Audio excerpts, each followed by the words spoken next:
take a bite, and then I want it more. Baby, just take a bite. Hello and welcome back to episode 7 of Pop Teeth. Today we're going to be exploring emotional, physical and creative exhaustion and how we deal with that when it comes. We're going to look at why burnout hits really hard when you're building a craft alone, and how to recognize, respect and recalibrate when you're running on empty. Let's talk about what happens when the grind starts grinding you down. First of all, we're going to look at the symptoms of artist burnout. What does it look like? It could look like constant fatigue even after rest, resentment towards your work, panic, numbness or creative block, forgetting your why and your purpose behind why you're actually creating the work that you make or why you take part in the art that you take part in, and losing the joy in making music or being on stage or whatever it is that your craft is. So let's look at why potentially artists burn out faster than others. There's no real clock in or clock out timesheet for your work. You start when you start. If you get a rise of passion or a rise of inspiration, you're probably going to go for it, and then you're running off adrenaline because you're getting excited about your project. There's self-managed pressure and perfectionism. So you've got no manager potentially above you saying, how about if you try it this way, or this is the standard I expect of you, and you don't have that kind of outside perspective giving you a guide as to when you've hit your target. When it's personal and you're putting that pressure and that perfectionism on yourself, you're going to be a lot harder, and the standard is going to get higher and higher, and nothing may ever feel good enough to you. There's a potential to be always online and always producing, trying to do research on a subject, trying to listen to others' work, trying to watch others' work, engaging with fans, engaging with other artists, a constant pressure to be online, and therefore comparing to others' highlight reels, maybe getting mental burnout from thinking you're not as good as someone else, and then that adds to the pressure and the perfectionism that you then put on yourself because you think, oh, I should be this way, like them. And if there's a lack of structure, that will equal emotional overload. So I'm kind of tying in a lot of topics that I've spoken about across the previous weeks to do with having a routine and working on your craft in different areas and keeping that going and how to stay inspired, etc. So I'm going to talk about what helped me. I have built a really good relationship with rest, but it's quite a hard balancing act.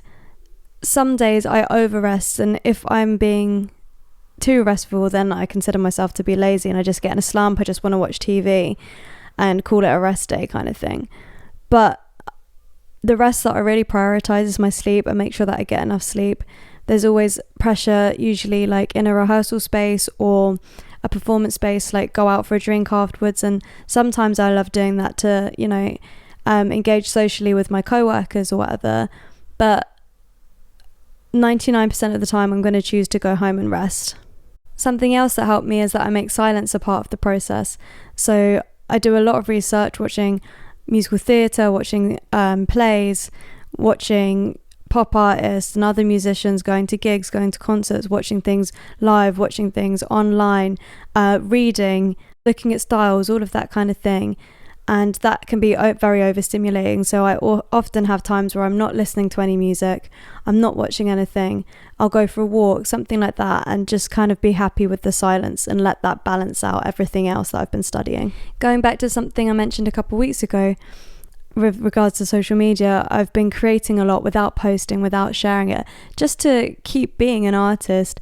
Like, been writing songs, drawing, reading, writing down my thoughts on things, journaling, and without having that pressure to put it anywhere, it means I can create, and there's less burnout attached to that creation because there's no timeline, like no one knows that I'm doing it, and it's just for me, and it just gets all of those juices kind of flowing, the creative juices flowing, and it kind of just gets all of my art out so that I can just enjoy it. The major thing I've taken away from trying to do my bedtime and morning routines, which haven't been consistent, by the way, like I'm normal, and I just wanted to share that in case anyone else tried to start a routine, and if they haven't been quite consistent, to just allow that of themselves. I know I feel better when I do it, so if I don't do it, I'm not taking very good care of myself. So that's something that I've noticed. But what I was saying was, major thing that I take away is that I turn off my phone at night, put it away, put it in another room if I want. And that's been life-changing because no one can like get me in the middle of the night anymore. Like no notification's going to wake me up. My brain's not going to be connected to my devices anymore, even when I'm sleeping. And knowing when to unplug is a huge thing connected to burnout that I think is really positive. Something that majorly has helped me is basically just building a rhythm that respects my body. If I'm taking care of my diet, and I'm taking care of when I'm sleeping, and I'm making sure I'm getting good enough exercise for myself, and I'm being social, and I'm resting when I need to, especially like the weather is so hot at the moment, and that makes me burn out even faster. So if I need to take a day off, I'll take a day off, and then that gives me more energy for projects moving forward. And the whole thing has just helped me to get a lot more excited about my work and a lot more like patient with it and connected to it, because I'm taking care of myself and so in order to show up for the work that I want to do. And the rhythm that I create for my body to be healthy creates a really good rhythm in my work also. So like for the past 24 hours, I've been really sick with like really bad head tension, which made me like throw up a couple of times, and I had to miss some work, and I had to miss a rehearsal that I was really gutted to miss. But I did everything in my power to kind of get better. And like the knock-on effect today is that, I don't really want to record the podcast, and I've got to release it in literally an hour and a half. But because I'm so proud of my consistency with it, and it's something that I really care about, I just rested all morning, and the fact that I've sat and recorded it has made me feel really good and kind of got me out of that funk. And I think also because, I know it comes out on a Friday, 6 p.m, I've got into a rhythm with an expectation for it, and it's real low budget and it's real low maintenance. It's something that I can just do consistently that makes me build more trust in myself, and that's really epic. But one thing I want to talk about is, can you stay consistent without burning out? So I think it depends what you're doing. So this podcast for me, like I just mentioned, is something that's really manageable for me, really enjoyable for me, and something that I can actually stick with. Whereas like if I was to put myself a really strict gym plan that was really intense, I'd probably find that really unlikely to stay consistent with, and that would probably burn me out on top of everything that I'm doing. So going back to what I was talking about a few weeks ago, it's like try everything or put everything down in a list that you really would love to accomplish, and then simplify the shit out of it. Make it so manageable that you can't do anything but stay consistent with it. And then I think when you also simplify things, you give yourself space so that the burnout doesn't kill your care for what you're doing also. If I was like, okay, you have to write 3 songs a week, I'd probably find that really difficult and probably start resenting songwriting. So do you see what I mean there, trying to keep the balance with it all? Another question to raise is being always on actually killing the art? If you're presenting stuff all the time, is it actually doing justice to what you're creating if you're not letting it flow naturally and you're not putting conscious thought into it?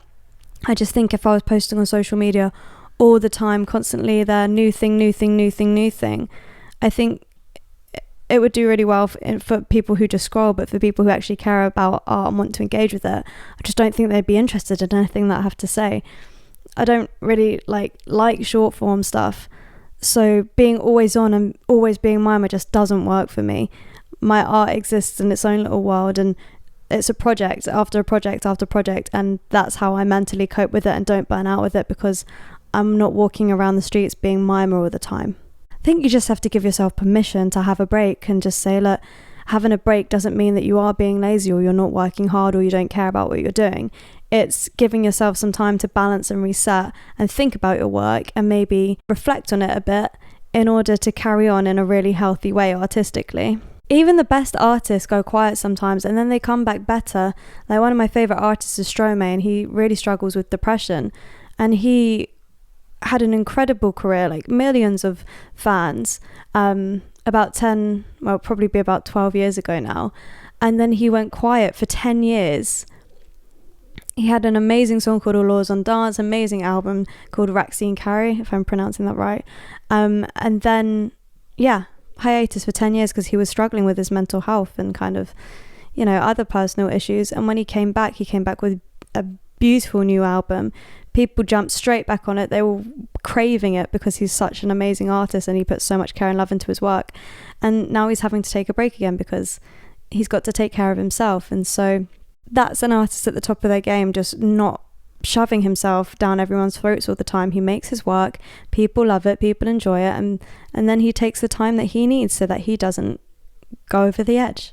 So I'd like you to maybe have a little reflection on what your energy is like and how you feel when it comes to your work at the moment, and just see if there's any space you can carve out for little breaks and little things that give you rest. And rest doesn't have to mean like me being lazy watching TV in bed all day.